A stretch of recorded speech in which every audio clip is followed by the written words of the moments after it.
ధర్మేచ అర్థేచ కామేచ నాతి చరామి అని పెళ్లి కుమారుడి చేత పురోహితుడు 3 సార్లు పలికిస్తారు. సో ఎందుకు పలికిస్తారు అనేది ఎవరైనా చెప్పొచ్చు. నేను పెద్ద పెద్ద జీకే క్వశ్చన్స్ అడగనండి. ఇక్కడ అందరూ పెళ్ళైనటువంటి దంపతులే. సో ఆల్రెడీ పెళ్ళైన వాళ్ళే కాబట్టి మనందరం మ్యారేజ్ చేసుకున్నాం. కావున మనకు అర్థాలు కూడా తెలియాలి. పెళ్లి అనే బంధానికి మనం ఎంత గౌరవిస్తున్నామో. ధర్మేచ అర్థేచ కామేచ అని నాతి చరామి అని వరుడి చేత 3 సార్లు చెప్పిస్తారు. అది ఎందుకు? ఎవరైనా చెప్పండి. ఎవరైనా చెప్పొచ్చు. హ్యాండ్ రైజ్ చేయండి.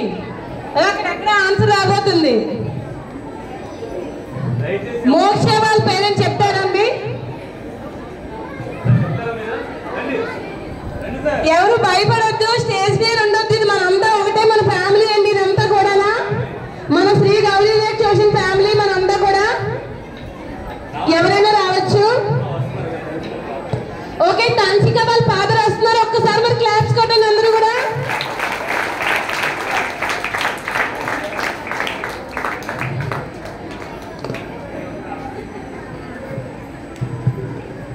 హలో. ధర్మవంత కామంలో మోక్షమైనడు ఈమె చేతిని ఎప్పుడూ విడిచిపోరాదనేసి ఒక సినిమాలో పాట ఉన్నది.